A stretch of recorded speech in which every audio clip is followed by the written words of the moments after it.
As Nigel likes to remind us, it is Wednesday. It is hump day, right in the middle of the week. This is Beachside Tech Talk, and we are on episode number 48, gentlemen. This is the real deal right here. We like to talk about all things tech automation. We mostly focus on Web3 and AI.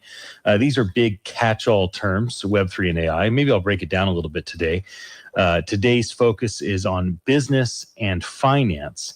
So maybe it would be a good time for us to just talk about the definitions that we use. You know, what are these definitions of these big broad terms, Web3 and AI? Malachi, how would you describe these big broad terms that we use for our show?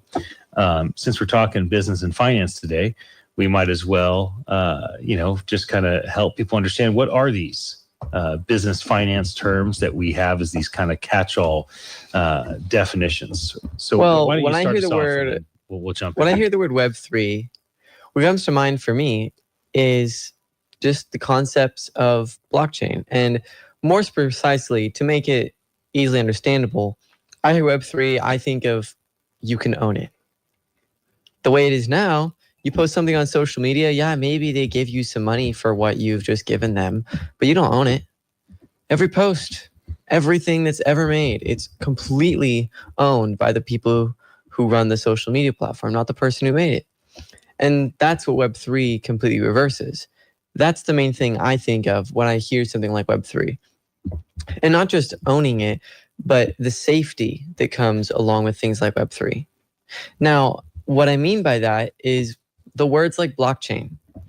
It basically takes it so that a password isn't a single 10-digit code or whatever it could be. Instead, it's this elaborate mathematical thing that gets split across everybody's, I guess, interface or device or whatever you could call it. And now that code is just like impossible to crack. And that's what blockchain really is. And so the safety and the ownability part are what I think of when I hear Web3. You guys want to chime in and add anything to the Web3 definition? Yeah, I think the ownership is definitely a huge factor and key, but alongside of that is more to the fact of it peer-to-peer.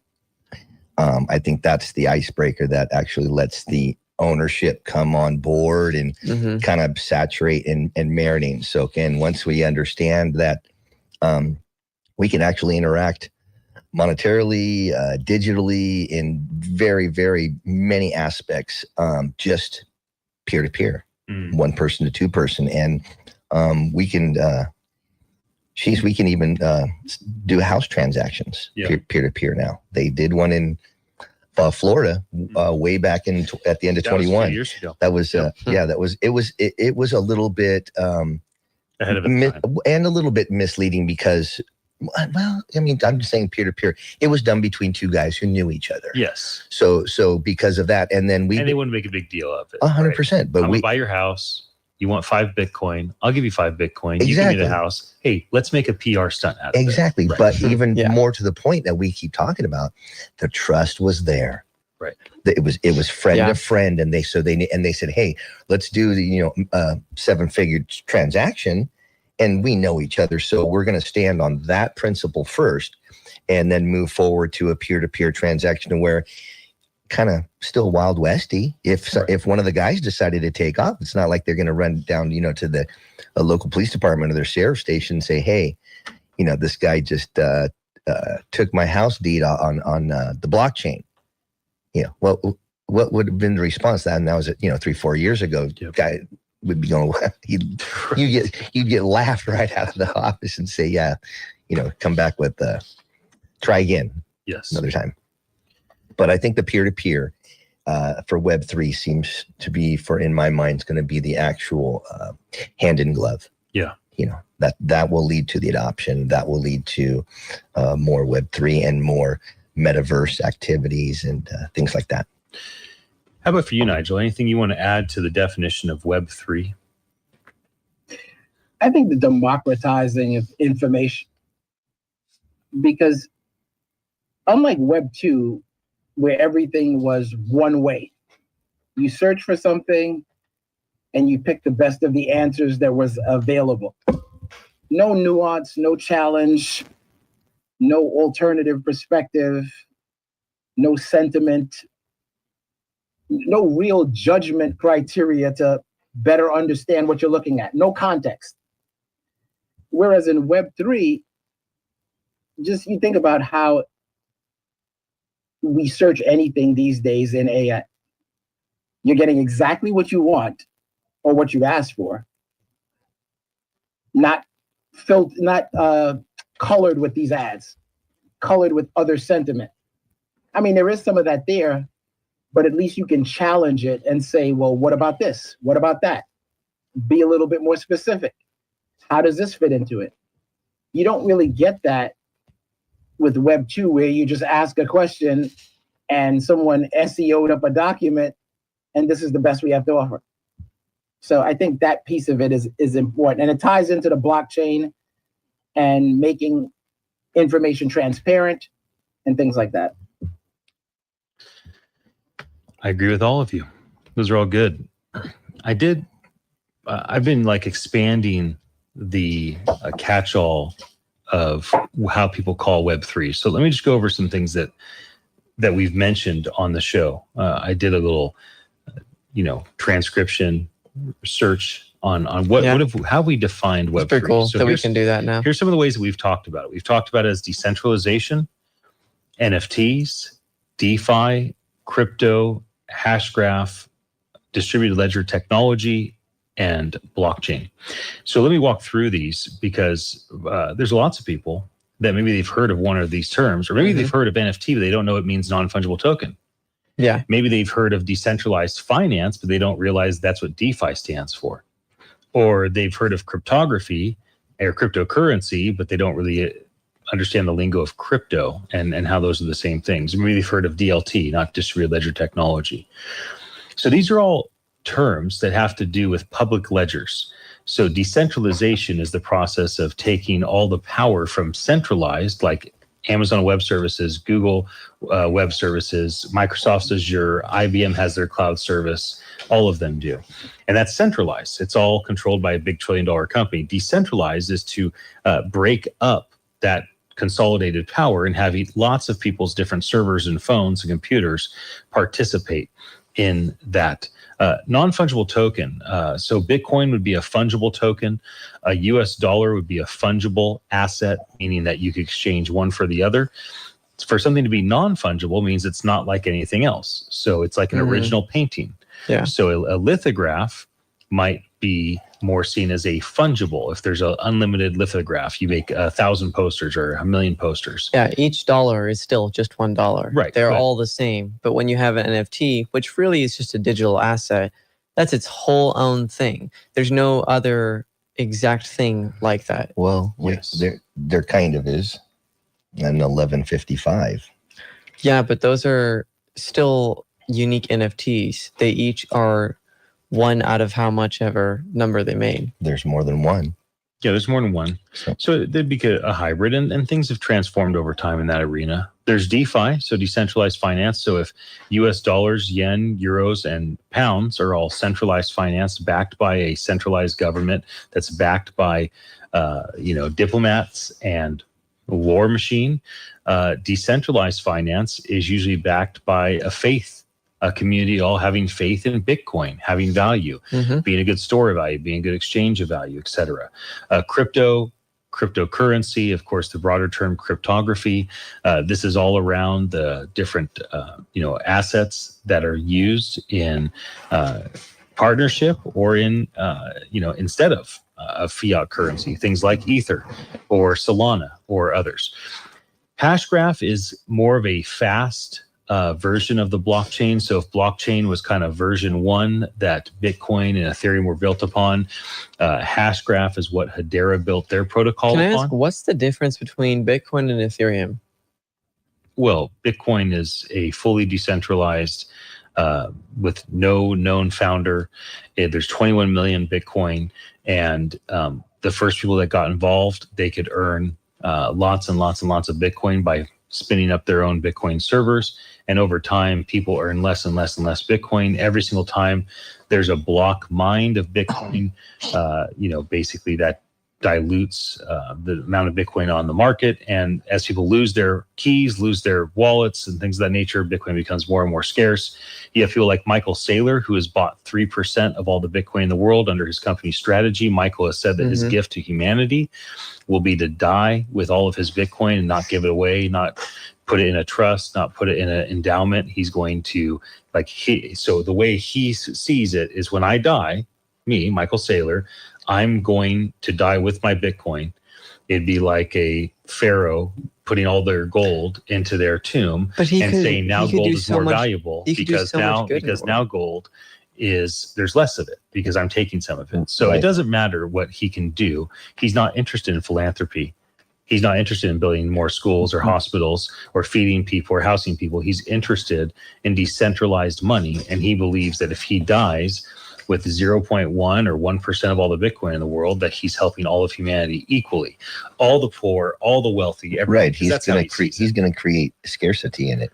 And by creating scarcity in it and taking his coin with him, that takes that off of the market for purchase, which makes all the other Bitcoin go up in value. Yeah. So in a way, that is very philanthropic. Yeah. Would he have the allowance to just get rid of that 3%? Is that the way that works? Or is that like strategy Bitcoin?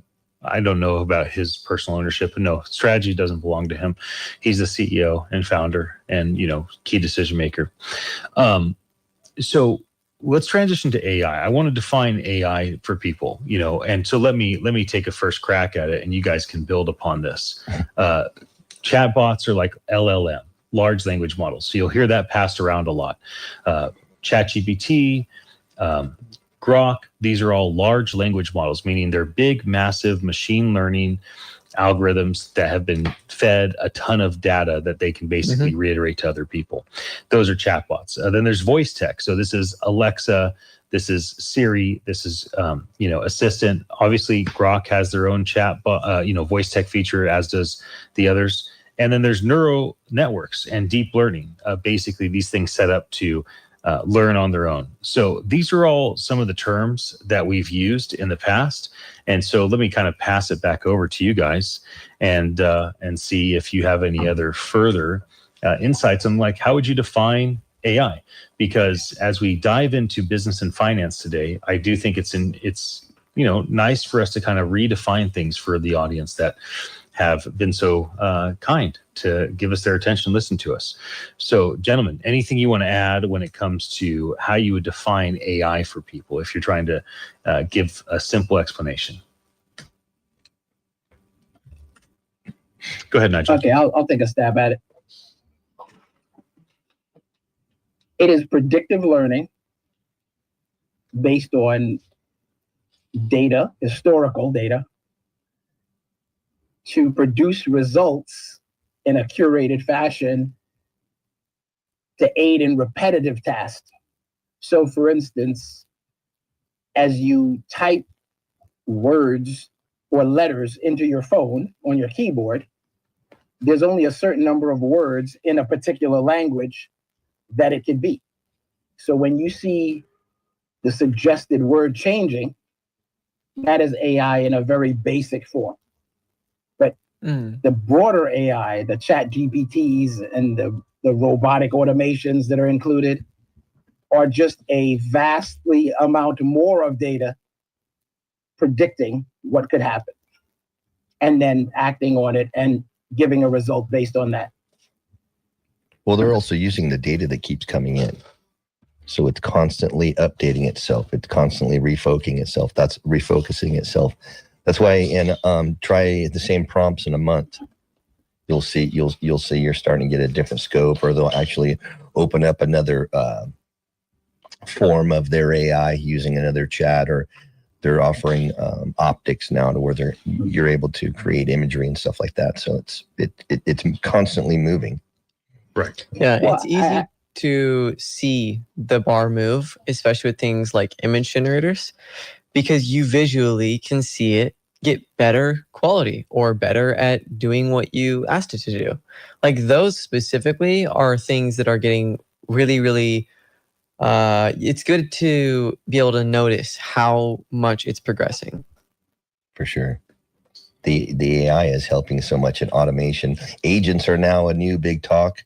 It's not just automation. Automation's kind of like the 1.0 version, and the agents that are coming on board are joining into the automation to where it's almost, click and release. Almost kind of forget about things and maybe check in another day and just make sure that it's going kind of the way you had planned, and do some tweaks here and there, but it's not constantly every day opening up something and doing something automation, manually automated, if that makes sense. Yes. So, but even what about the brain computer interfaces that they're building into people too? So didn't they actually make something like that, but a long time ago? It was like a very, very prototype type thing, but they actually made a brain interface. Well, they've made things that track people's eyeballs. So that was one of the first things that was kind of like a quote unquote, your computer moves at the speed of your thoughts. Obviously, we've been able to talk to computers for 30 years. So that's, interaction with computers at the speed of voice. But now we're trying to do brain interface. What have you found out that we've already accomplished, like Neuralink and Neuralink's competitors? Because you've tracked some of the stuff, son. I mean, they're just, all of us have. It's a good roadmap. They're slowly progressing more and more and more. And I would imagine that in about a decade, it's pretty common to know at least a few people who have a brain chip and aren't having it for a medical reason, like if you don't have limbs or you're paralyzed. I think it's going to be pretty common in about a decade. So, I mean, it's progressing, and it's just going to keep progressing. It's easy to get all caught up over technology this, technology that. But it is important to just look at the numbers. I've also heard they've been able to pinpoint some of the things that cause people to have seizures. It's pretty finite. In other words, they've kind of actually found the location of where the brain activity goes off when they're having these seizures, and being able to put a small implant in that will send a very low voltage electrical pulse when the seizure's triggered, and it kind of resets, and so someone doesn't have a seizure that's either progresses or is long-term. It kind of cuts off the seizure right away. They're also trying to do it for people with asthmatics, with the asthma attacks, kind of preempting an attack or something that's coming on. Monitors that are able to be set up. So I think that's going to be the kind of the start of it as it builds into actually a mainframe or something where biomechanics and stuff are being monitored. And then, once that happens, if we're using it at home, if we're not at a facility, at a hospital or at some place that we're doing it, how would we ever really, I guess it would be sent through Bluetooth or Ethernet to a place that's going to be able to see the monitorization of it. You know what I'm saying? To keep track of it. Or would you do it at home and you'd be able to actually have that up on your own personal server or your own screen? I think it was Blade Runner 2049 where Jared Leto was the kind of bad guy character, and he had a box, and he'd pull out a box and he'd pull out a little rock and put it in his glasses or something. All of a sudden gave him new access, gave the cloud server access to him. It kind of seemed like a brain interface without wires going into your brain or whatnot. Eric, thanks for the comment. It was great talking to me this morning. Just had a friend, Eric, say hello. That's the advantage of the internet, right? We can't have the radio say hello to us, but people on the internet can. That's why we live broadcast on Facebook and Instagram. This segment is about YouTube, the past, etc.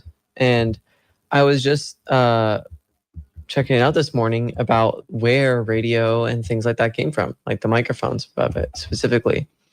And it's actually insane that because in the late 1800s to early 1900s, but closer to late 1800s, there was a lot of inventors inventing things because it was a way to make a living if you were good at it.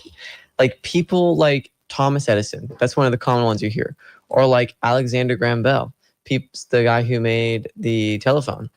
And I was learning about how Alexander Graham Bell makes the telephone. It's 1876-ish.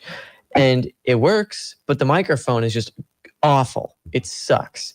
And so now people are trying to find out how they can make a better one. And so someone goes to like Thomas Edison's like workshop area and shows off a better microphone that turns out now it was used for like 100 years after it was shown.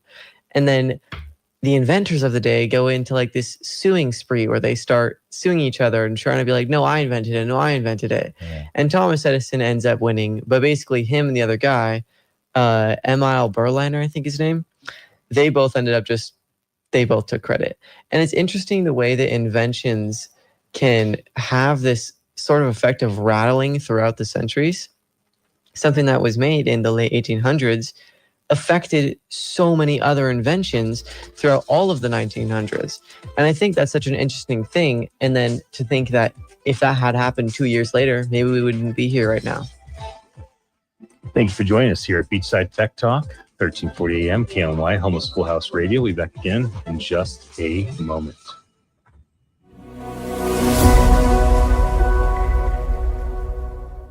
Been a long journey. It has.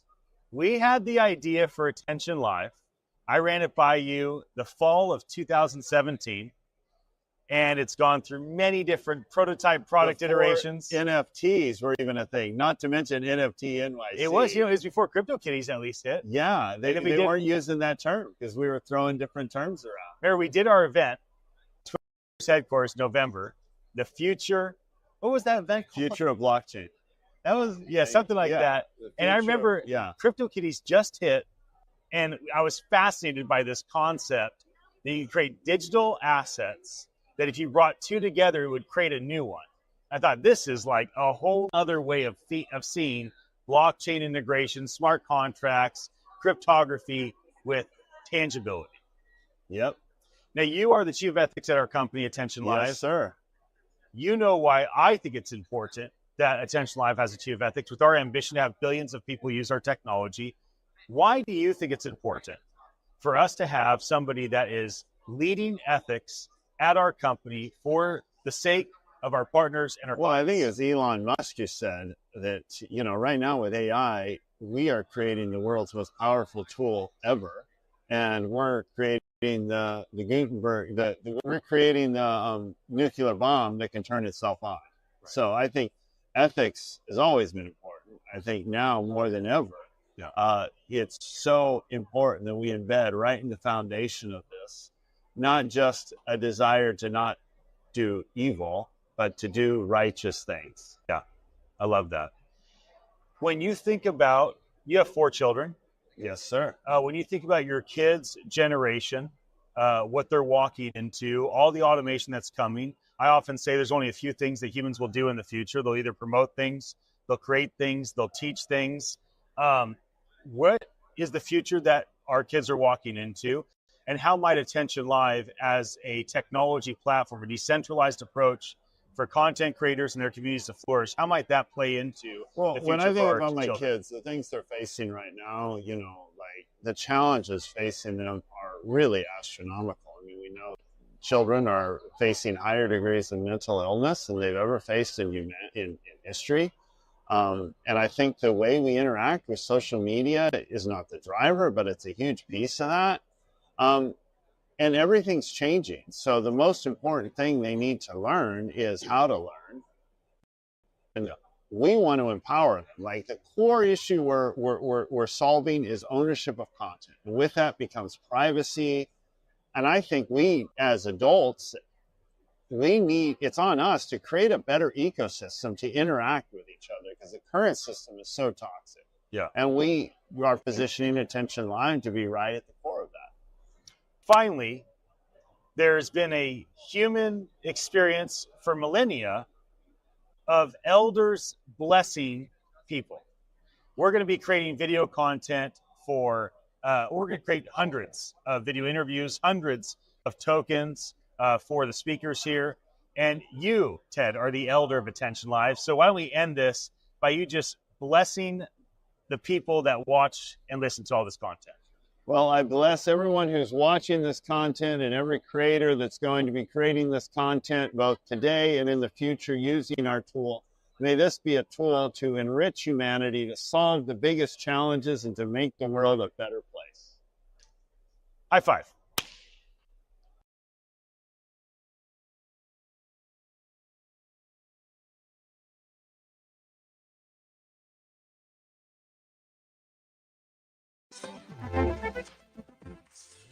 Welcome back to Beachside Tech Talk. My name is Ian Utile. I'm here with Nigel coming in from the East Coast, my brother Dan, my brother Malik, my son. So I call my son, bro. So You can do that. why not? That's totally allowed. When I was a kid, I'd see guys do that with their older sons, bro. And I think, bro. And I thought, will I ever call my son bro? Well, yes, I just called him brother. I know everyone's heard a father call their son bro when something's going on. Wrong. Yeah, something goes wrong, Bro. and the father turns around and looks at him and goes, bro. It's the word that can have so many meanings, the way you say it. I mean, the language of English is so interesting. Like, that's one of those things that I think always fascinates me. The different words can mean such different things, and that the meanings change throughout time. Like, what an interesting thing. And also, like, our alphabet, the way that was made, like, I don't know who made that. How did that whole thing come to be? It's such an interesting thought. Those are all perfect things for you to search out. Yeah, that's true. As one by ones and real simple ones. And with interesting results, you just sit there and just go, huh? What? Yeah. Oh. Dad, in the show we were seeing at Papa and Gigi's last night, my grandparents' house, it was, what was the name of the language that the guy he just made? Because the people in, like, I think it was Russia, in that, like, general area, they didn't have a written language. And so he just made one. What was it? It was like... Did I fall asleep last night? Maybe you fell asleep. I kind of feel But like it was interesting that this one person... It must have been a captivating show. This one person, he made his whole own written language for them that they now could use, and it's stuck around as one of the primary writing systems for like over 1,000 years. Right. That was a drive-through history show. Yeah, that was pretty cool. That was. Oh, I've seen that a few times. Actually, that guy's really good. Yeah, he's good. He passed away a few years ago. No way. Yeah, he was young. Really? Yeah. What a bummer. I mean, he was good. He had a great team, obviously. Dave Stotts. Yeah, Dave Stotts. That was his name. He was able to. He was able to do some incredible traveling. I mean, it was amazing. And then doing this show that he was able to do. So he tied in a lot of scripture and Bible with all areas all over the world, and not just the ones that we are familiar with in the Mesopotamian, Jerusalem, Turkey era over there, that we know Bible as said to be, but, Ethiopian studies to Africa he was in Morocco, I think, one time, and, tying in these other churches, because Christianity definitely went worldwide. You can, take the travels like he's done and see the churches that are there that were built, from the 800s or even earlier. From the show, I think, stems from like 800s to 1600s, but quite awesome. Yes, I agree with you completely. But you don't remember the language. I kind of do, but I didn't think it was like the same show. Silistics. I mean, that guy did a lot, not just research, and it wasn't just articulate, but he had a crazy good crew that was using drones and that was post-producing great content. Like, it was captivating. Totally. Even the angles that he would use were unique, and he had the hooks for everything. Yeah. And super engageable to where you wouldn't.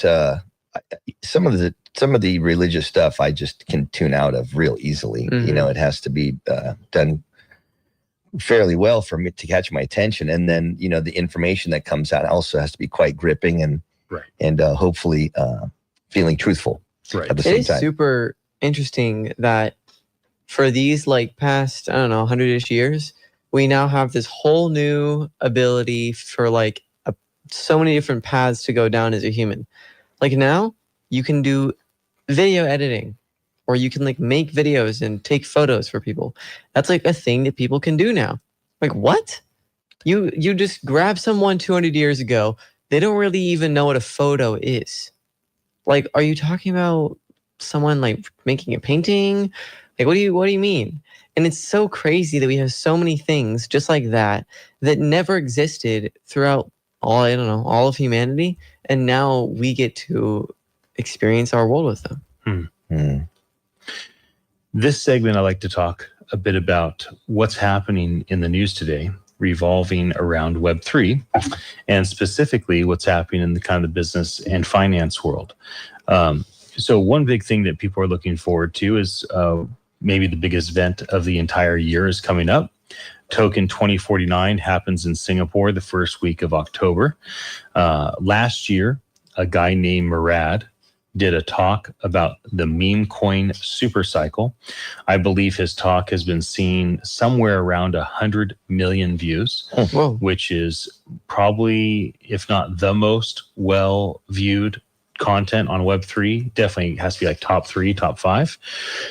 And he made a very, very compelling speech. And people outside of crypto, outside of Web3, they were impacted by it. You know, a lot of people that were like anti-Bitcoin, anti-memes, anti-NFTs, they're like, man, that guy makes a good point. That was a great presentation. And his basic premise is that tokenized communities are going to be the primary form of community in the future. And the organizations that tokenize their community today have a better advantage. And the organizations that have the biggest ambitions will garner the most loyalty. So one of the things that he was involved in is a meme token, and that meme token, their goal is to flip the stock market. They want their meme token to have a larger market cap than the entire stock market. So I don't know if there's like a bigger ambition you can have. And one of the things he was saying is when you get that type of ambition, then you're going to get a lot of people very enthusiastic about all running after this quote unquote impossible goal together. And so he talked beyond that one token. I'm not mentioning the name of the token because obviously we don't provide any financial advice on this show or in life in our conversations. You can talk to your financial advisor about things of that nature, or you can do your own research. On the financial advice thing, one of the things I really enjoyed early on when people would ask my friends on news shows, like, hey, what should we buy? Should we buy Bitcoin? Should we buy this? Should we do that? And I'd have friends be like, well, you shouldn't do anything. You should maybe research, check things out. If there's something that you really like, you love a project, and you have $5 to lose, maybe you could put $5 into that community. I love the idea of don't be afraid to lose it. Right. You know what I mean? So people put so much emotion into their money, and it doesn't matter what the amount is. But if you're going to try new things, and if you're going to learn, and your first, I don't know, 10, 15, 20 transactions that you figure out how to do on a Web3 platform or across bridges and things like that, digital wallet, digitizations and digital wallet platforms, you're going to find that you'll find the area that you fit in. But as you learn from the beginning, do a $5, $10, $20. And don't be afraid to lose it, because it can happen, and it does. A lot of times it takes integration, takes a study, it takes use. It takes hundreds of times of feeling comfortable with something before you can actually understand the process of. There's a lot of people out there that push the digital age, making money through crypto, and that's a watch out land in my opinion too. That's a crazy place to just try and go listen to someone, saying I have the trades, or people are going to send in it. And I know people listening have seen these things. They'll send you their own trades for the day, and platforms that are hitting you up, asking you to join because you have X amount of dollars in a bank account. It's like, how is this information even getting out there? Right. And no, I don't want to join the group. Dad, can you reiterate why, or not why his talk was so compelling, but what about it was so compelling, and what made it so, I guess, unique? And why do you think these tokenized communities are so useful and inevitable? So Murad had 4 things going for him. Number one was success. He already was known as the guy that could pick out the meme coins that were going to do the best. Like he just had this reputation that he'd get behind a meme coin and it'd really thrive. So obviously that's a big deal. Two, he had a unique look and personal brand. The way he looked, the way he talked, the way he presented himself was unique and memorable. It wasn't like everybody else. Number three, it was an overall balanced presentation. The way he spoke, the content he spoke, the slides on his screen. And number four, which very few people would really recognize, is he actually spoke to all four personalities. So most people are dominant either in one of four personalities. Either they are a driver, alpha, or they are more of a follower and they kind of go along with the ease, or they're more relationally focused, or they're more data focused. So there's like the drivers, leaders, there's the followers, there's the data people, and then there's the relational people. In his talk, if you go and break down his talk, he did speak to all four personalities, which then allows all that. He has a big net that way, and that gives him a chance to have people from all different walks of life be like, oh, wow, this guy's interesting, looks interesting, he's memorable. Wow, look at the success he's already had. He's already made $10 million off this thing. Oh, wow. And so all these things kind of led, plus Token 2049, there was like 1,000 side events last year at Token 2049. They say there was tens of thousands of people that went to the event. And I've been to Token 2049. Reason I went in Dubai, and we were there when it was going on in September, and in Singapore. And so, it's a big global event. Where is it being propagated? Is it still like a WhatsApp, Telegram kind of thing? Where, like, if all these thousands of people that are doing these, hundreds of events that are happening all year long, is it just in their personal socials that they, that you would see it? It still seems not secretive, but still kind of in a box. Yeah, I mean, Token 2049 is everywhere if you're in the crypto world, and a lot of, people in the AI world will see it. Ultimately, they are very centralized. I used to say this about NFT NYC. NFT NYC is a decentralized community event with a centralized team that runs the base infrastructure of it. And we had like almost 1,000 side events ourselves in 2022, and we sold 18,500 tickets. But we maintained we are not an event company. We're a tech company that has a community event. And so the numbers for NFT NYC have gone down as the appetite for that specific industry is not as enthusiastic as it once was. For Token 2049, they don't have that issue. Instead, they have the reality where they are very centralized. All their side events are centralized. They have their fingers in everything. They close down their sponsorships like 2 months in advance. You can't even buy a sponsorship 2 months from the date. Like right now, if you want to get a sponsorship, too late. You missed your window. You definitely can't speak. You have to get selected as a speaker 6 months in advance. So they are very centralized, very administratively, operationally dialed in, and they have a lot of great relationships with the most important companies in their industry. I do want to mention something in the news that has been really consistent in the news, and that is the biggest corporations and biggest governments in the world are buying crypto right now in a way we've never seen before, and they're doing it in multiple ways. So what we're seeing right now is a lot of corporations and governments are transitioning their bank account or wherever they're holding their money, whoever holds their money traditionally, and they're now moving it to independent, decentralized wallets with stable coins. And then they're allocating small amounts of those stable coins to different centralized institutions that will give them an APR, an interest on it. Right. Another thing they're doing is they're buying a lot of Bitcoin and a lot of Ethereum, a lot. And some of the corporations and governments are buying it and putting it on cold wallets off of a exchange. But a lot of times they're buying it on exchanges through these ETFs, which basically is like buying stock in that thing, which allows you to buy and sell it at a moment's notice and move money around. Right. So this is a really, really big deal. This is something we haven't seen happen last year, right? This has been called the year of the stable What coins. about the Wyoming senator, Cynthia Loomis? Right. She got together. She's trying to get with the president and push the crypto initiative that they put into effect this year when Trump got into office, because they want to hopefully have 5% of Bitcoin total if they can. They think that this will not just drive price up, but they'll be able to either use that against loans to other countries. We have a $34 or $39 trillion deficit right now that just keeps going up every year.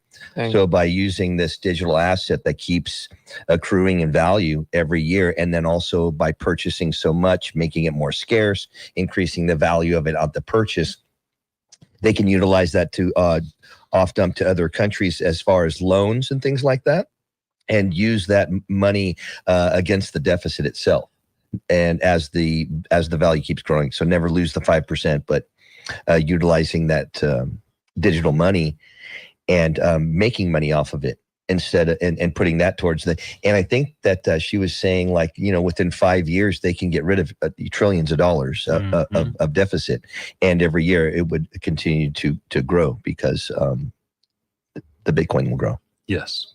I imagine that governments are going to follow this effort. Right now, is Bitcoin going to be the primary way they do this? Are they going to spread their wings out into other asset classes? Are they going to create their own asset classes? The government has said they will not create their own USD coin. Yeah. So the United States government is going to, which is weird. Don't you think? Why wouldn't they? What are the reasons? It makes sense to do that, just to get something going, to pilot it. They don't have to say that they're going to set their back and replace the dollar or anything like that. They can actually, if they're going to buy that amount of crypto, if they're going to have hybrid centralization and decentralization, in other words, they're in it.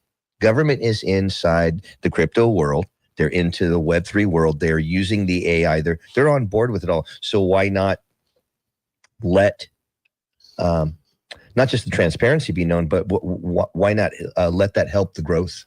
So my guess, if you use the analogy of war, America has our own branches of war, right? We have the Navy and the Army and the Marines, etc.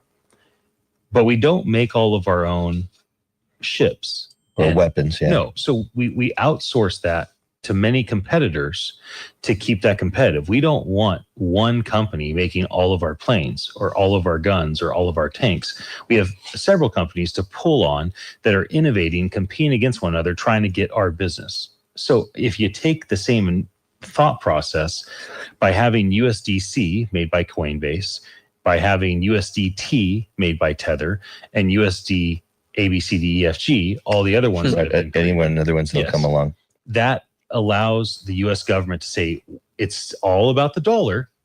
That hasn't changed. But instead of us creating our own centralized currency, which if a bad person or bad party in power gets in charge. So one of the thoughts is, if there was an election where somebody with nefarious desires was in power in 3 or 7 years at a federal level, and we were controlling our digital currency, and we banned USDC, banned USDT, and it always had to be USD exclamation, right? Our own currency. The issue is someone with nefarious desires could basically leverage that against people and do what's being done in China, which basically is, you have these systems ranking people. What was done in Canada, right? When Trudeau didn't like that the truck drivers were striking, he seized their bank accounts, from what we were told in the news. And so these are the types of concerns that they're trying to alleviate by saying, we want to protect the dollar. The dollar is the most important means of fiat transaction. We want to protect that. However, we don't want to be in control of the digital dollar. We want to allow all these innovative companies. We want the Hederas and the Coinbases and the Tethers of the world. We want all of them to find super amazing, innovative ways to cut out middlemen, to transfer money faster, to help financial institutions, to help governments. So this is what we're going to focus on. And so I think that's the premise. That makes sense. It also seems like the old timers are trying to hold on to something too. Yeah, I mean, we got off the gold standard. I thought the gold standard sure makes sense to me. Right. Gold's been around since time began, kind of thing. Go check the Egyptians and any culture in the world all the way back. It's been a very trusted source. Yeah. And very shiny and very malleable and can be worked. So, but that was cool that and a great idea. Back the dollar on something like the gold. Now, you take the gold out off the value of the dollar, and we've been living on hypothetical trust. Right. And blowing up, printing more money, and then turning ourselves into such a highly deficited country, and kind of shying away from it. We don't brag about that, but that's not something that we can just click a switch and turn off. We are at certain mercies of other countries that are dominant countries, to their financial systems, to our borrowing of money, to our feeling that our necessities of using their manufactured goods, things like that. So I think we're going to, as the digital age moves along too, we're going to hopefully start bringing some of this stuff back to America and making our own stuff also. Yeah. I mean, the reason they didn't want to is just because they wanted to be safe, both through like Federal Reserve stuff and just to make sure that there wasn't risk. So all these things are good to hear in general. I think we can all agree we're going to a better future. And thank you for listening and tuning in to give us your time. So rarely does anybody actually talk about the philosophy of why we decentralize. Usually it's about how you make money, or it's about how you build a community, or it's about how you stay relevant. But very rarely is it, what is the practical and thoughtful reason on why we decentralize, and what is the spiritual and emotional reason on why we decentralize? I'm going to be bold enough to say that for the next 10 minutes, I'm on holy ground. I'm taking off my shoes, and I'm doing something I've never done. And I'm going to start my talk on my knees, just declaring to the creator of all things, may I be wise and effective with what I'm about to share. Today I was interviewing Donald Lim, and he said something very nice to me. He said, "Ian, you're a prophet." In technology, we call prophetic people futurists. And, spiritual communities have always called people with intuition prophets. Now, I'm not a foreigner from America. I'm not an American prophet to come shine the light for all of those in Southeast Asia to know something that America knows. If anything, I'm a prophet of a different kingdom. I'm a prophet that ideally would come to tell you what the Creator might have in His heart for you and your people. Why your country will benefit so greatly from the philosophy of decentralization and the theology of decentralization. And to keep things engaging, I will go back and forth on my board talking about the practical thoughts and the supernatural spiritual beliefs on why decentralization makes a lot of sense. And so let me begin. Let me begin with a story. All of you know about comic books, right? You know the story of Superman? His planet's about to erupt. His parents put him in a capsule. They send him off, and then he lands on Earth. And then he becomes the superhero, right? Well, that story was based off of someone. I wasn't there. I don't know if it's a real story, but it's said in the sacred scriptures about a man named Moses. And Moses, all the baby boys are being killed. And so Moses' parents put him in a little boat and put him in the river, and the Pharaoh's daughter found Moses and made Moses his own son. Now, when Moses took all of the Israelites out of Egypt, what happened was he was in total control, and Moses had centralized power. Whatever Moses said God wanted, that's what happened. Whatever Moses said was supposed to happen, that's what happened. And so Moses had complete, total dictatorship tyrant control over everything that happens in all of the Israelites' life in the desert. And what happened? Moses' father-in-law came to him and said, "Son, this is not good. It is not good for you alone to have all this power and control. You should pick 10, and those 10 should pick 10, and each of those 100 should pick 10, and each of those 1,000 should pick 10, and you, my son, should decentralize power." That's the theology. You see, the theology is, it is not good for an individual, person, or business to have all that power. And it seems as though, starting with Moses, who in many ways is the father of both the Christian, Catholic, and Jewish faiths, as well as has a lot of impact on the Islamic faiths, that person with all that centralized power, that the theology was, it is not good. How about practically? Was it good for Moses to have all that power? Was that a wise thing for one man to be in control of all those people out in the desert? I would say practically, that's not a good thing. That it was way too much for one man to bear. That regardless of a spiritual belief, even if Moses was an atheist, it doesn't matter. It's not good for one man to carry the burden of all those decisions. One man should not have every single person coming to him with all of their ideas and their thoughts and their input and their feedback. And so practically, philosophically, it made a lot of sense for Moses to decentralize power. Let me tell you another story. There was a man, I wasn't there, I don't know exactly what happened, but supposedly 2,000 years ago, there was a man named Jesus from Nazareth. And that man, all of his people that followed him around, they thought he was going to take down Rome, and he was going to make the Jewish people and the Jewish synagogue powerful. And so they're like, here's our king. He's coming to build the Israelite, Hebrew, Jewish kingdom. But that's not what he did. So what did Jesus decide to do?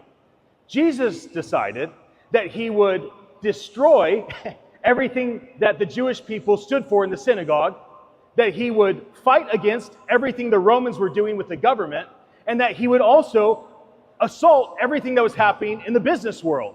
You think they killed Jesus for fun? You think they nailed him to a cross and murdered him because they just had nothing better to do? No, they killed him because he was assaulting every single belief that was in place 2,000 years ago. And what did he say to his disciples? It is better for me to leave, because when I am gone, the 12 of you and the 144 of you, and eventually the thousands and millions and now more than 1 billion humans claim to follow Jesus as Catholics and Christians and spiritual mystics.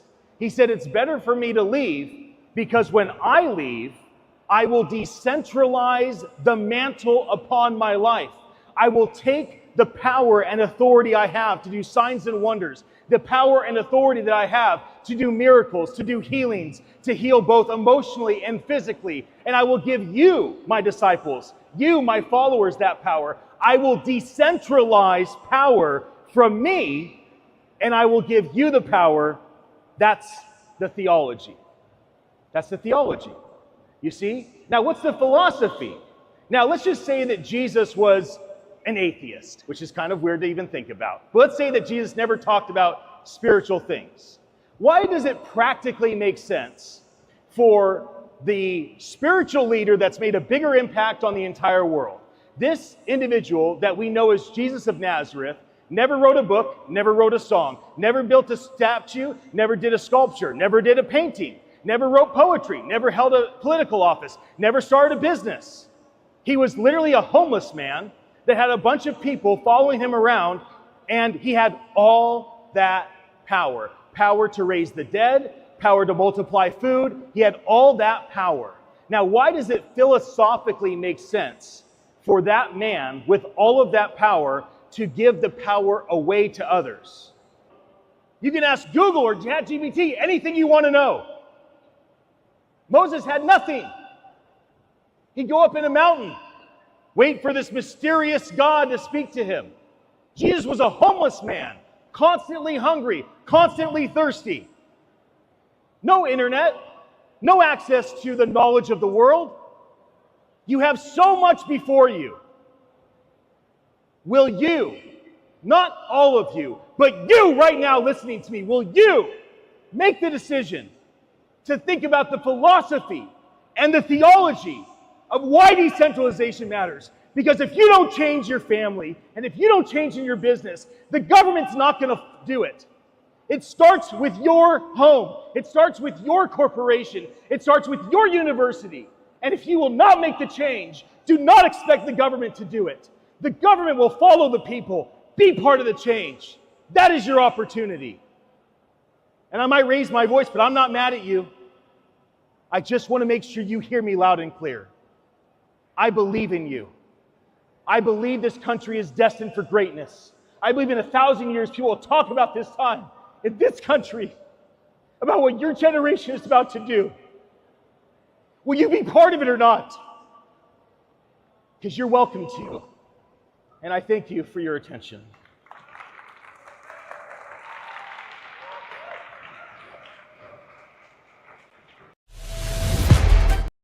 I actually like them better.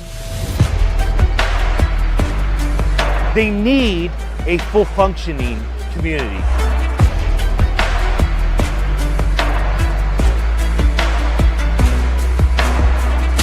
The community matters so much to a human. If that is the thing that people need most, is to be part of something. Wouldn't we want to accelerate the ability for people to find their community? People can actually figure out who they belong to and who belongs to them. Nobody stays on the street if they find their purpose in a people. Nobody. I love what the Lord is doing, what He's building, and just being around amazing Filipino community, like there's amazing people. Community is not supposed to be a bunch of eyeballs that see and do nothing, a bunch of mouths that speak and never listen. A community is supposed to be a holistic team of people. If you enjoyed this forthcoming show, and if you'd like to leave a comment, we welcome emails to comments@schoolhouseradio.org. Enjoy the show.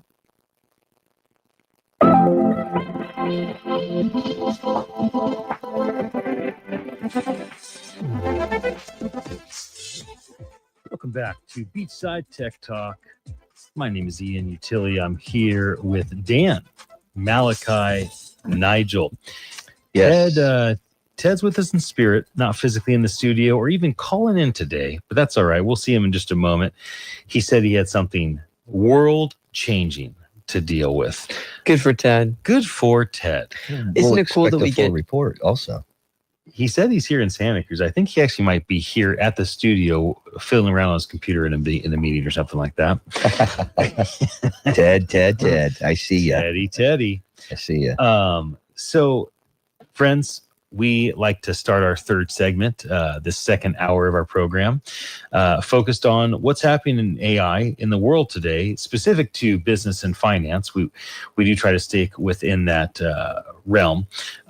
Any big stories that you guys have heard about lately? It feels like there's a big AI story every few minutes to me. I think maybe the biggest one I see on the timeline is Google has a new photo editing system. And it's unbelievably good. It's crazy. It looks like it's so good to me that there's no reason to pay for Adobe Suite. And, a lot of designers are spending $50 or several $100s a month paying for Adobe's they can software. Cancel that subscription now. Yes. And you're talking about Gemini, though, right? Not just Google. It's called Nano Banana. Nano Banana. It's not mini. It's Nano. Is it one of the models off their Gemini system? I'm not completely sure. Yeah, it's like for because I think they're going to build everything off of their Google Gemini, and then it'll have all of these different containers that you can jump into. What kind of an artist are you? Are you an author? Do you write? Do you create music? Are you a painter? And all of those ones. So you don't have to go looking. It'll be specifically for that genre. That's right. It'd be awesome. Have you played around with Nano Banana yet, Nigel? No. You know me, I'm super into the data. The images are great. Nano or Nana? Nano. Nano. Like whittle. Oh, okay. Tomato banana. Banana. It is really insane though to think that people like editors or people like filmers, like when we were at the event just now, Dad, of like I don't know, is that like already a week ago? Wow, we met some like really really good editors, like that guy named Albert, who he's really good at making very high quality videos. And the thing is, at that stage, you really don't need to use those kinds of products anymore, because now you have something like these AI tools that are just getting better and better. And also there's ones that are specifically tailored to be for people who are trying to edit videos. So they have all the things that you would usually have, but then they have all their AI things too. And so I wouldn't be surprised if obviously Adobe and those things they could innovate, probably will. They already have a little bit, but I also wouldn't be surprised if other things that can be a little more niche end up kind of making things that people like a lot. And also it's going to make it so that we can do things a lot easier. But just yay. Obviously. Just yay. Go ahead, Nigel. One of the concerns I have about some of these tools is how it's presented. People who are experts in their craft, they do things that make certain things seem easy, but they're not. You know, they talk about easy, maybe to sell a product. It's like, oh yeah, you can make this video really quickly. And I'm not saying everybody, but if you know what's behind the scenes, they might be using 6, 7, 10 different products to get the effect that they're representing as, oh yeah, it's no problem. Yeah. Like, and you also have to know how to use it. Typically that easy. Yeah. Especially when you're doing it at a super high level. I mean, you think about even the show. I think about how many things are going on behind the scenes. And once it's set up, it seems like it's, oh yeah, push button. But not really. It is never push a button for me over here, just so everybody knows. This, okay, Dad, we this get is it. way beyond push a button for me. I am doing so many things every time we do this radio show. It's ridiculous. Sometimes I ask myself, am I just creating challenges? Do I love to be challenged so much I just create challenges for myself? Being challenged is one of the amazing things about being human, though. That's true. I agree with you. Not all the time. Not all the time. No. Challenge is good when you are in the right mindset. See, if you're ready for the challenge, and then you usually can be victorious. You're ready for it. Maybe you're always ready, though. Maybe even had a plan, or even maybe if it kind of hits you from left field, but you got a plan of some kind to tackle that. That feels like something that can be a mission accomplished. But you get banged out of left field there. A guy hitting you on the side of the road, or whatever the case may be, that you never had any idea something popping up. That challenge can be a little more daunting. But that challenge being there in a way that can be unsuspecting or doesn't go well sometimes is what makes it so valuable when it does. Well, you get to learn from it at the very least. You can learn from all of it. We do. We put that in the bank and we know, yeah, maybe that wasn't right. Don't do that next time. Right. Or that hurt, stubbed your toe. Don't do that next time. Yeah. We figure it out real quick. Another big AI story that's happened in the last 24 hours is David Beckman was involved in a major AI commercial. And from what I understand, they used AI to make a commercial, and it was something like 10% of the cost, done in 10% of the time. That actually happened now. Wow. They just got his rights of his name. Yeah, and it had something like 300 million views in 24 hours. So what you're talking about is a video that's going viral because it's high quality and because it's AI. So they have two things in their advantage. High quality video executed immediately. That's AI, so it's kind of unique and interesting. And then you have something that cost 90% less money than they would have spent and was done in 90% less time. So instead of something taking a month and a half and being stale by the time it's done, it was done in a couple of days. And instead of something costing millions of dollars, it was done for tens of thousands Instead of of dollars. locations, it was done in Web3, in a metaverse. It's wild. That's the so that's the 90%. All of the logistics that they wiped out. How, you know, doing a Beckham shoot or something. Just imagine how about the catering bill for something like that? You know, you're 100,000 or whatever. It's just crazy money. So no more catering bill. No more having to have, David there on site. Just get the rights to his name or to his brand, and you're off and running. And like you're saying, bro, the video's coming out just as good or better. I mean, they can clean him up like he would have had to spend 10 hours in front of makeup to look that good.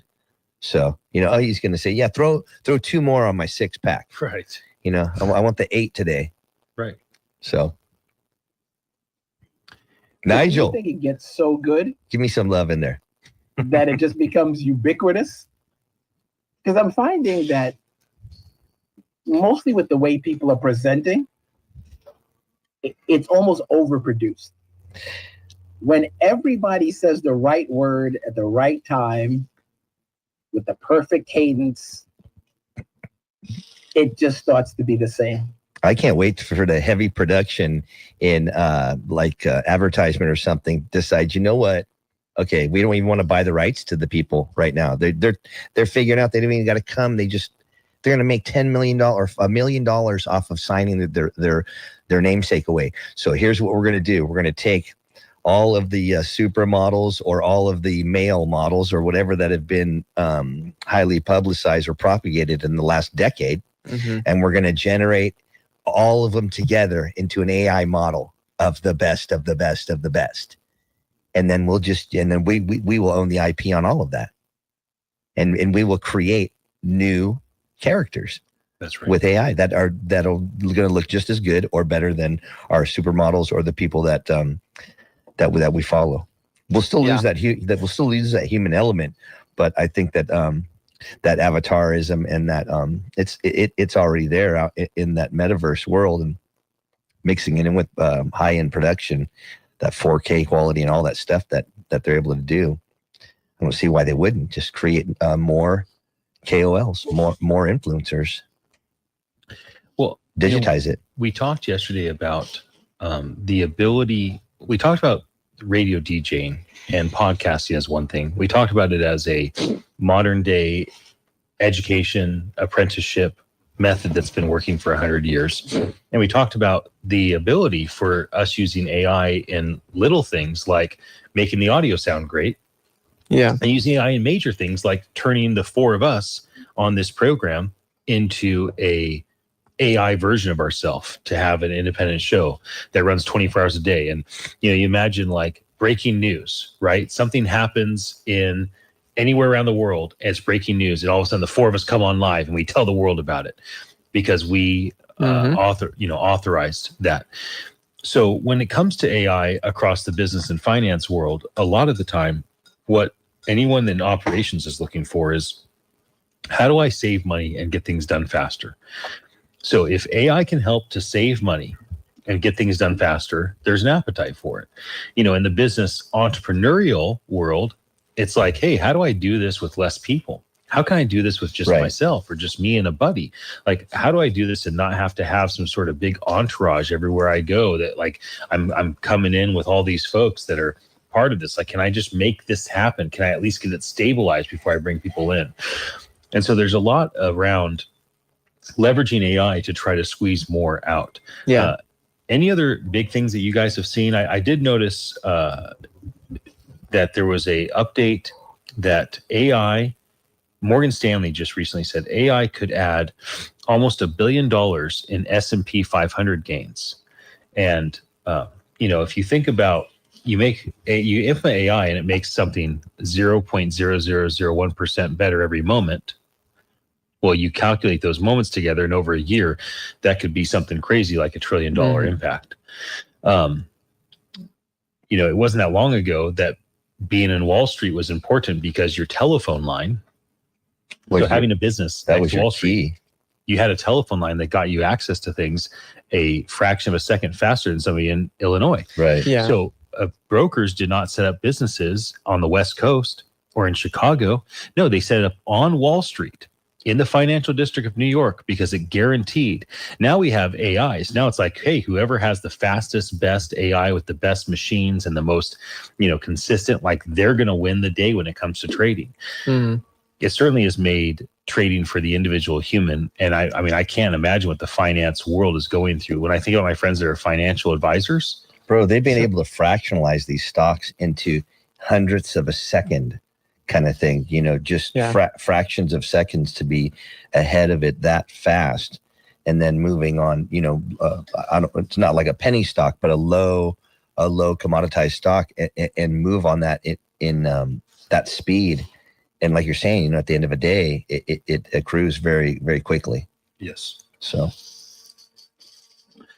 anything hit your awareness, Nigel, on AI news for the business and finance world recently? Anything that stand out to you? I think the amplification of concerns over AI in general replacing jobs and being, it's my brother's term, cloaked in the benevolence of upskilling. So you're learning new skills for a job that will eventually be taken over by AI. So that's the conundrum that people are dealing with. And it's coming out in many different stories. I do think it's solvable, though, from a more optimistic view. We just need to utilize the tools. Like, for instance, we talked about creating avatars of people or likenesses. Okay, well, what's that worth? From a business end, save money, great, get it. But what is your IP worth if you're digitized, if you sell it to somebody? And what are you using to figure that out? Is it good enough that somebody in the business tells you how much it is? Or do you use all the data and all the AI opportunity you have to figure that out based on some real metric? And what about the good? Like, I think there's a missing net human good that should be attached to any financial product. Because we keep talking about everything in terms of money. Community, money. Any meme coin, still commerce, it's money. What about a digitized community that's not focused on money? That's just focused on good? Well, then that's a real community. The badge is the good. And it's not like it can't be valuable. It's what I said yesterday.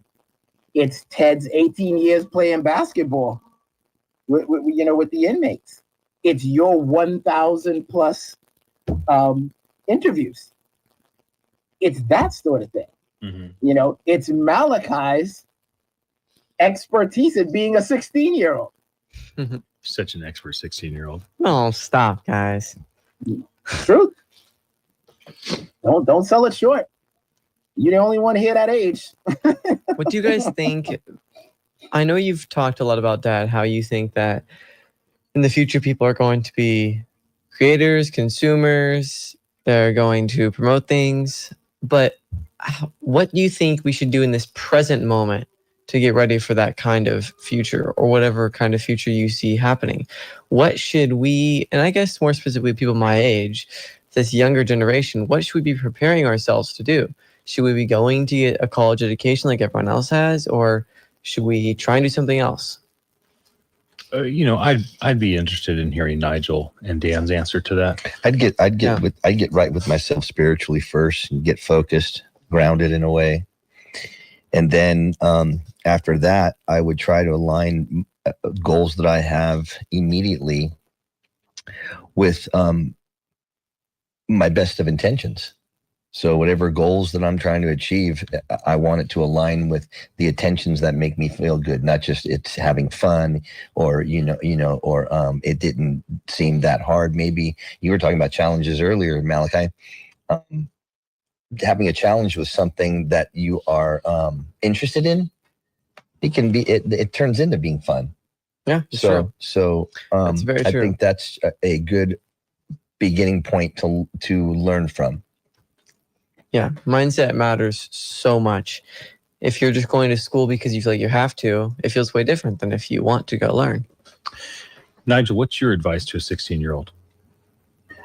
I'm going to piggyback off of what Dan said about getting right spiritually and say specifically, as a believer, Jesus died so we could be here, so we could live into this purpose. The question is, what are we doing with that opportunity? And very specifically in everything that we do. With all that I have, what am I doing with it? And whatever I'm doing with it, could I do better? Could I do more? Is it truly commensurate with that sacrifice, my capabilities, my opportunities, my support? And answering those questions, I think will give you a path, or at least a direction. Mm-hmm. Like that. Me too. I like what both of you shared. What do you think? What do you tell your son? Well, if you don't mind letting us in on some of the inside chit chat. I didn't anticipate driving or colleges being a thing at your age. So if you asked me 10 years ago, what do I think about my children driving one day? I'd be like, there's no way. 2025, insurance is going to be too expensive. They're going to have cars driving us. And I was wrong. It's still another few years away, maybe several. In fact, maybe a decade. Yeah, we don't know just yet. Yeah, when it comes to education, I would have said for sure, like college has zero value. College has value for certain types of skills. Anybody in the medical field, or like an engineer, anybody in the legal field, anybody in the engineering field. These are fields where it is beneficial to go to a college and get a undergrad or a postgraduate degree. However, the main premise for me for college is a network. So like, I believe going to Pepperdine, Princeton, Yale, Harvard, Stanford, one of the UC schools in California, I believe that the main thing you're getting is not an education. You can get that education online for free, basically.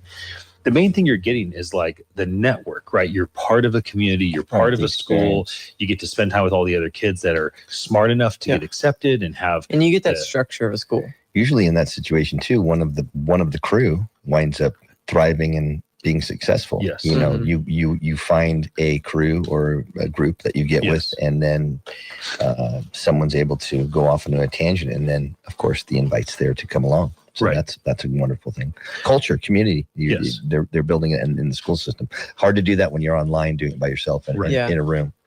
I do agree with you, Dan, around getting yourself dialed in spiritually, whatever that means to you individually.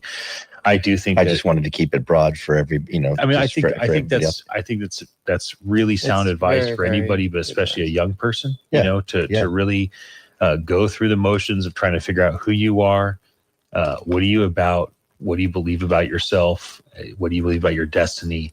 Do you think you have a purpose? If you don't, maybe you can find it in your people.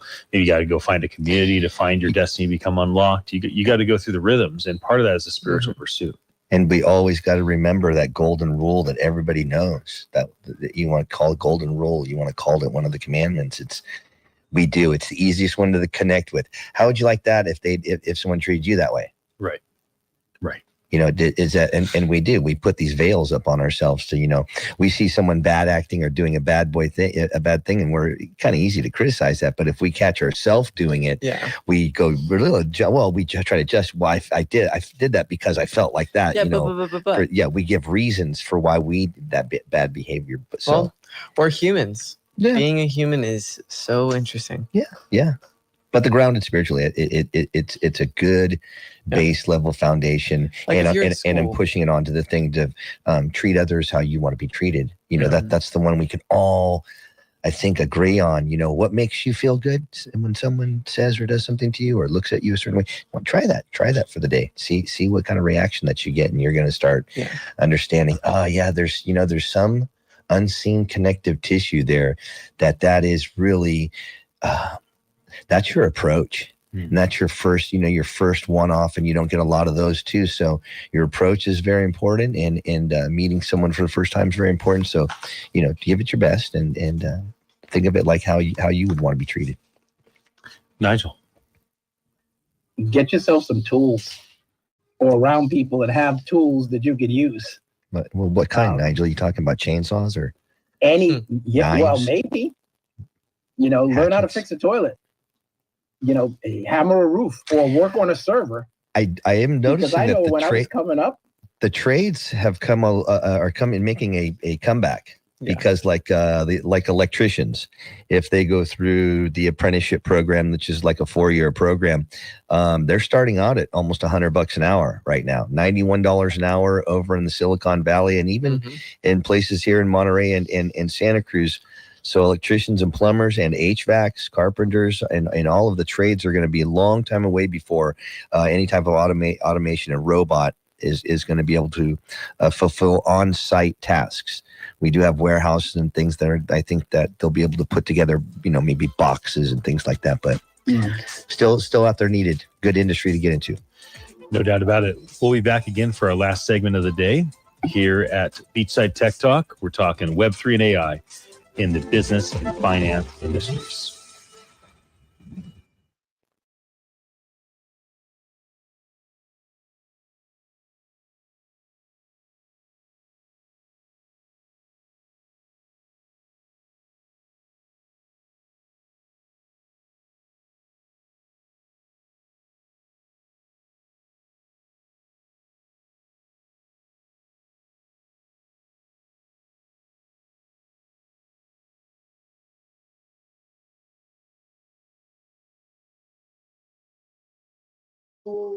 Hey, Internet. I usually play a video in between things, and I already have. I played one with me and Teddy early on because he's not here with us. Played one on the philosophy of decentralization as we were transitioning from Web3 to AI. Nigel, anything you want to say to the Internet before we jump back on the radio? We got about 3 minutes. Anything on your mind, my friend? Oh, you know what? Hold on. Try it again. Okay, try now. Nope. No, it's not working. It's not working. And I don't know why. It doesn't want to let Nigel on StreamYard. It's for some reason the audio won't pick up. Okay, here's something I want to say. Yeah, I think it's about time for me to set it up so everybody has their own device recording. So here's what I want to say to the Internet. That's not super relevant for the radio. Sorry, Nigel, we can't hear you. We will figure out what's going on. It has something to do with your microphone being used for Opal, the radio, and StreamYard. There's something wrong in the connection. So here is, with Malachi and I and Ted and Risa and others, we live streamed 17 hours last week. Wednesday, Thursday, Friday were like 3-hour days, 4-hour days, and then Saturday was a 7-hour stream. Now, there were lots of problems. I had 4 cameras. I had 2 cameras upstairs, 2 cameras downstairs. I'm moving cameras around. There was lots of times where like it didn't look right. It was shaky. We got the audio off. There's all sorts of stuff that went wrong. And I would say every once in a while, I would grab the camera and I'd say, hey, we're flying the plane while we're building it. So like, I figure it's better to show you 17 hours of behind the scenes, what's happening at this big, incredible on-chain summit Coinbase event than just like trying to bring you a half-hour polished here and 45 minutes polished there. And, I don't really know if there's a better, but that's what we did. And it was definitely interesting when I think about like, do I want to take the 17 hours and create a 2-hour thing? Would anybody even care to watch it? Would anybody care to watch the highlights from dozens and dozens and dozens of videos as a 2-hour thing? Probably not. I think, if we want people to watch things, they have to be like 30-second vertical, portraits. It's just the world has changed in terms of what they have an appetite for. So anyway, I thought that would be something interesting to share. It's just kind of what I learned doing 17 hours of streaming. But, here, when I do this, I'm streaming right now on Instagram, X, YouTube, LinkedIn, and Facebook, my @Ian Utile accounts. We've been live for an hour and a half so far. We go live 2 hours a day, 4 or more days a week, because the three of us here in the studio, plus Nigel and Ted, we do it together Monday through Thursday, and then Danny and Nigel do the radio on Fridays, while Malachi, Reese, and I do it from the house. There's definitely an element of like, we're trying a lot of things, testing a lot of things out. I'm trying different wires and things. Like today we have a problem with the static. So sorry for those that are hearing static on the stream.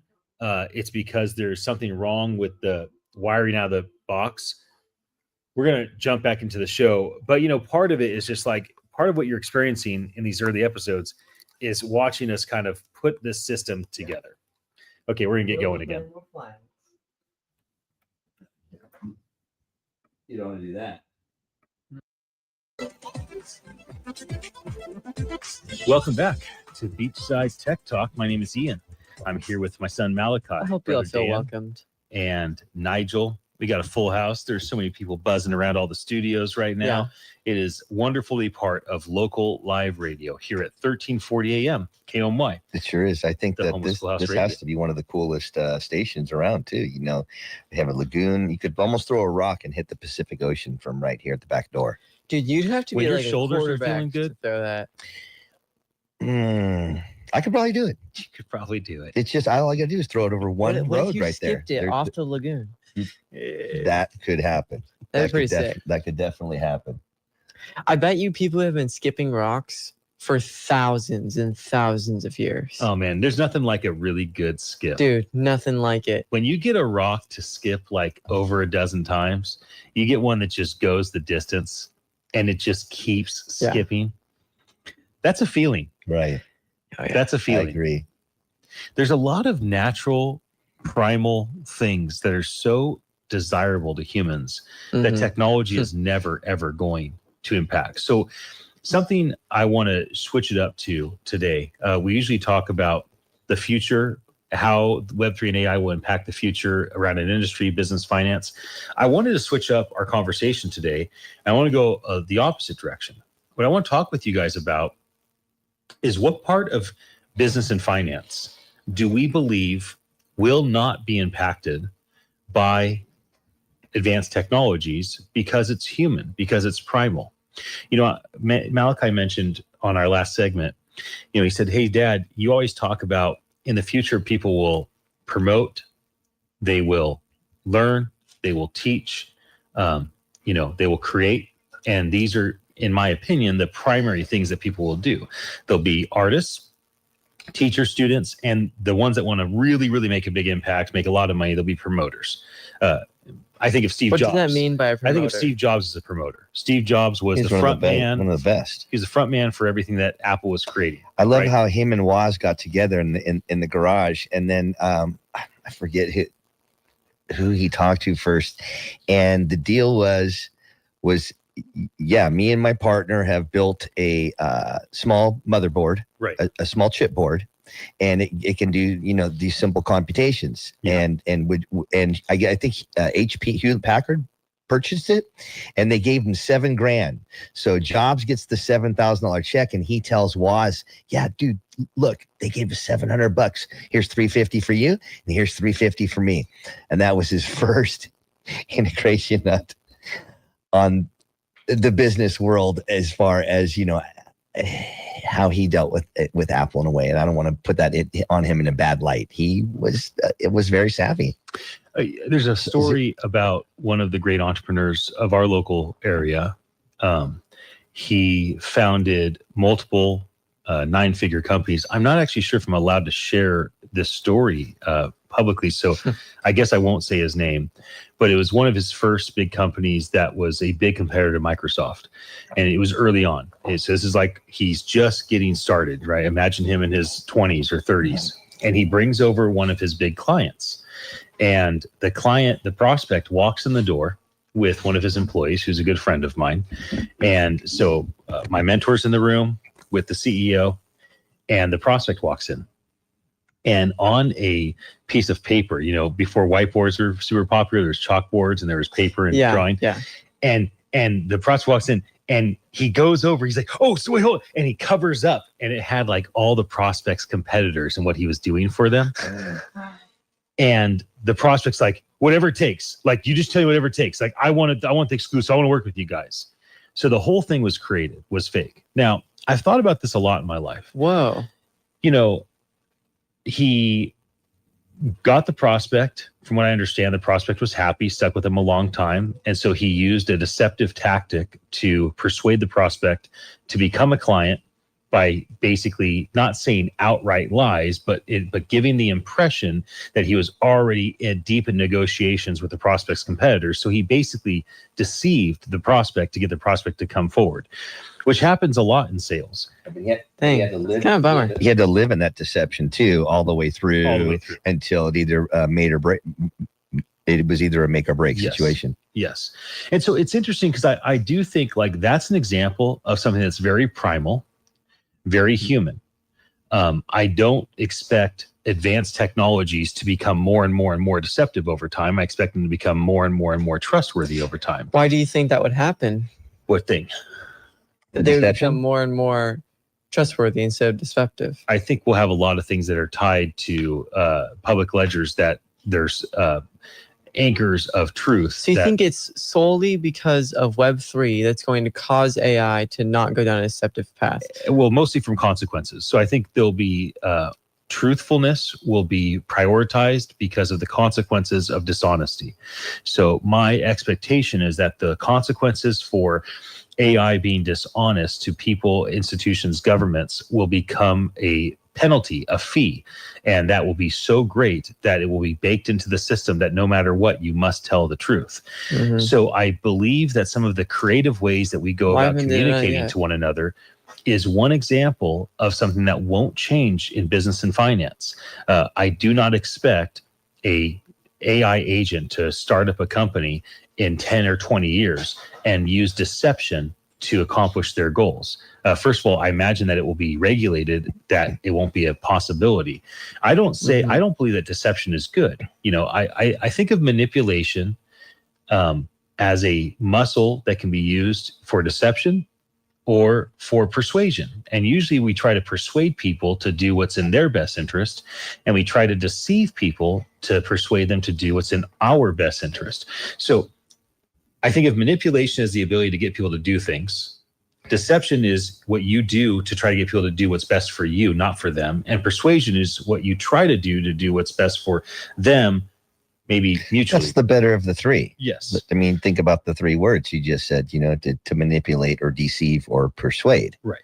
So you don't want to really ever manipulate or deceive anyone. That's not the intention, but to pleasingly persuade someone is a wonderful thing. That's just, you know, winning for friends and influencing people all day long. So I see what you're saying, but it makes me think of the thought of even if you put all these guardrails by making it so that they get a penalty, which you can like bake into the AI itself, that they get a really large penalty if they lie.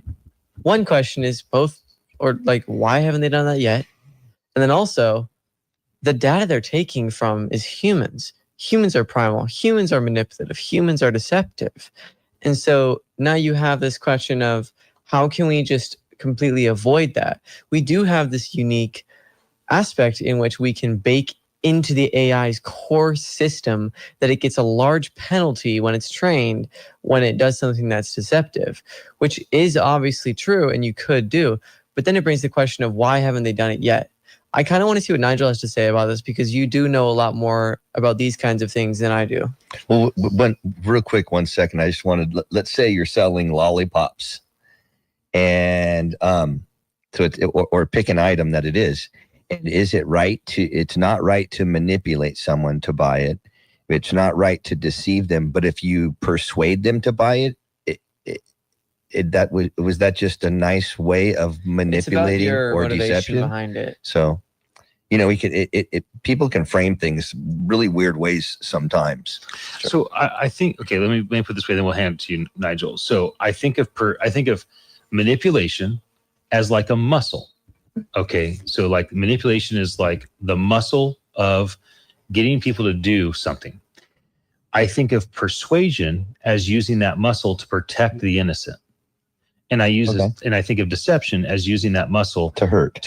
Right. So that's basically how I frame it. I think of manipulation as the word's gotten a bad rap. All that manipulation is the ability for a human to get somebody to do something. But when you're persuading them with good intent, it's either for both of your benefit or for their benefit, where if you're deceiving them, oftentimes it's only for your benefit. It's the same core principle of getting somebody, a person or organization, to do something that you want them to do, but the difference is the intent that it comes from. Just like you might use your strong body to enact violence against someone, but there's a big difference between being violent against a victimizer trying to protect a victim and then being violent to a victim and you are the victimizer. I agree 100%. I think if it fits in with the golden rule, treat others as you want. If it fits into that one, hey, you're straight, you're square. You want to jump in on this, Nige? Yes. I think persuasion, all of it is a lot of sales speak to me. I feel like if you present anyone, if you get enough attention, you present them something to consider, something that allows them to make an informed decision. I think you can't go wrong. I think when we start leaving things out, conveniently neglecting to mention competing interests, stuff like that, or make up stuff, false sense of urgency or made up scarcity, that sort of thing. But to your point of it getting better, I think it's better now. But when I looked at a new HVAC system, the guy came in, he gave his little talk. I looked everything up online to the nth degree. Some of the stuff he was saying was wildly out of control. He gave his little talk. Little spiel. Yeah. Nigel was listening to me. Okay, you got 30 more seconds, buddy. Yeah, but think about it. Give me your elevator With pitch. AI, that's all anyone can give you, their little spiel. Right. They might think it's something different, but it really isn't. Just think about this. You run any question to 2, 3, 4, 5, 6 AIs and say, deep research, click everything, grok super heavy. Name me one human who would even come close. They won't. Right. And if they say anything that's untrue or deceptive, it's going to come right out. And the penalty, because now I think you're dishonest. Forget about what you're selling. It's you. Mm-hmm. Yeah, and that's how I think it gets better. The trust bank is a hard one to get back into. You write a blank bounce check at that account, man, and people are. It's hard to get back. It takes a long time. You lose the trust in 1 second, and it can take you however long it takes you to build it back up. We don't know. We don't know. It's again, start from back to zero and show me from the deeds. Everyone can say sorry later on, but it's just, again, it's back to the actions and what's your track record, what's your background, and where you're coming from. It happens fast, dude. Like, bro, a person's reputation can be destroyed just out of happenstance. One mistake. Yeah. How we seen when social media first started going, in the 10s and stuff like that, there was the time of just adolescence was going through haywire.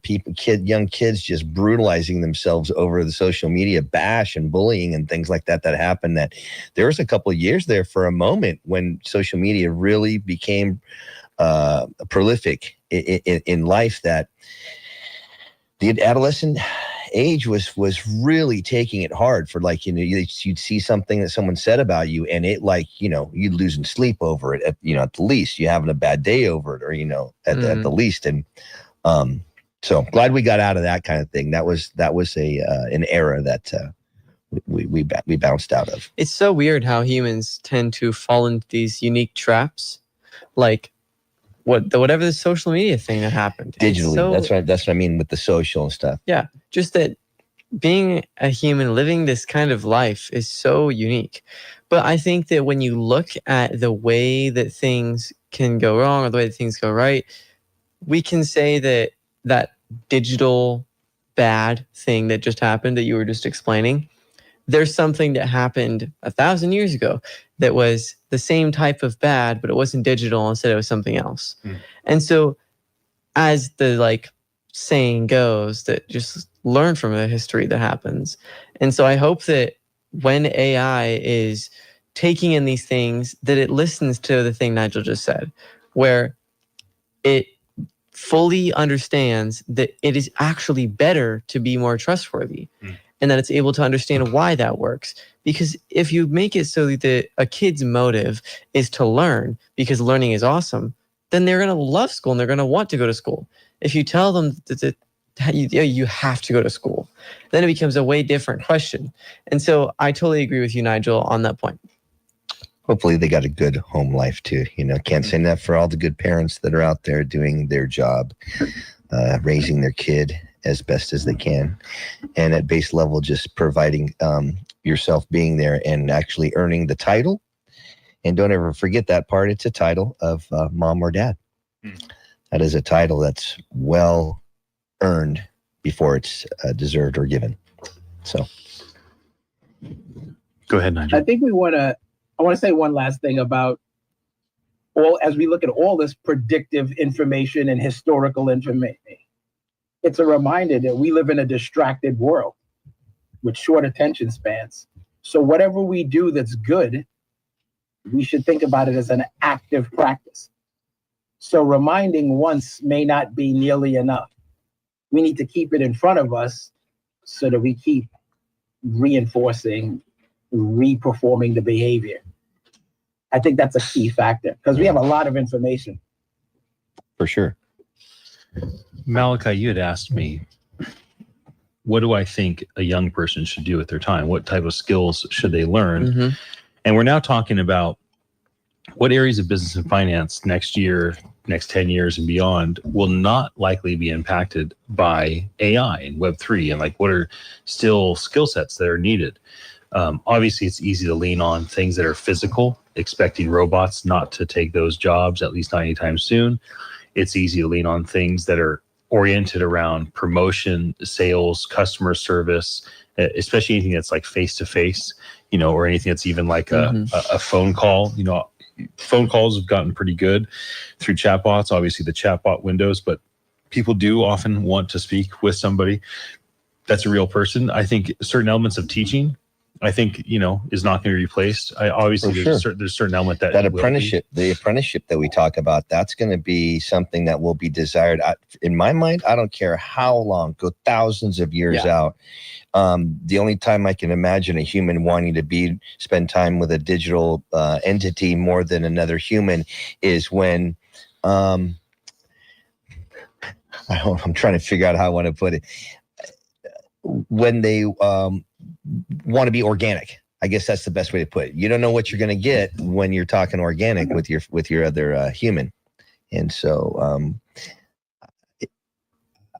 I think there'll be a long time before our digital self is more interesting than our organic self. Well, we still have maybe 3 minutes left. So I want to see if there's anything else that you guys may want to share on this big idea. The big idea of what won't technology impact, what won't automation impact over the course of the next decade, maybe sooner, maybe further out, around the business finance world.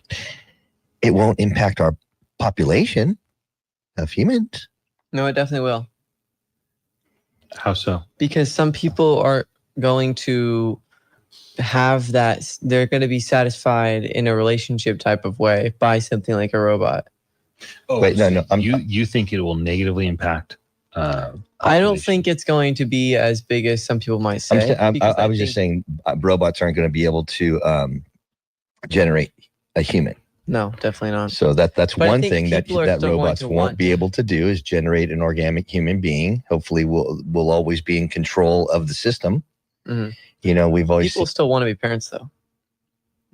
Absolutely. Some people, that's the great thing about choice. If you want to do that, you can, especially if you find the right partner. And that's the key to, having a youngster and raising them up to be the Another great human being.